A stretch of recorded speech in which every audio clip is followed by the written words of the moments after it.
ලෙසකින් ඔබවද මගේ ජීවිතයට පෙර භවයක බැඳීමක්ද සිත විමසනවා. සෝරි මමත් බැලුවේ මේ පුතුමයි. කමක් නෑ. ඔයා ගන්න මම පස්සේ බලන්නම්. නෑ නෑ ඔයා කලින් ගත්තනේ. ඔයාම ගන්න. මම වෙන පොතක් හොයලා බලන්නම්. ආහම්බයක් ලෙසකින් ඔබවද මගේ ජීවිතයට ආයේ හම්බුණා නේද? මොකද තිමිතිමි ඉන්නේ? කුඩයක් ගෙනාවේ නැද්ද? නෑනේ මම හිතුවේ නැහැ මෙච්චර වැස්සක් එයි කියලා.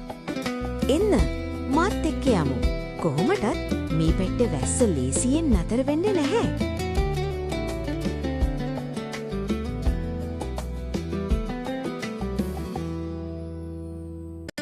අනේ මේ ඔයාගේ බෑග් එකේ කුඩයක් තියෙනවනේ. ඇයි පාවිච්චි කළේ නැත්තේ? ඒක සඳුනේ ඇත්තටම මම කැමති උන්නේ නැහැ ඒක එළියට ගන්න. ඇයි? මොකද ඒක එළියට ගත්තා නම් මට ඔයත් එක්ක කුඩයට යන්න ලැබෙන්නේ නැහැනේ. එහෙනම් තව ටිකක් දුර ඇවිදිමුද? මේ කුඩේ යට ඔයාට ඉඩ තියෙනවා. දෛවය ලියුමේ ලස්සන කතාවේ පිටුනේ කපාටට අපේ නම් දෙක ඉරියේද අකුරු කෙරෙනවා.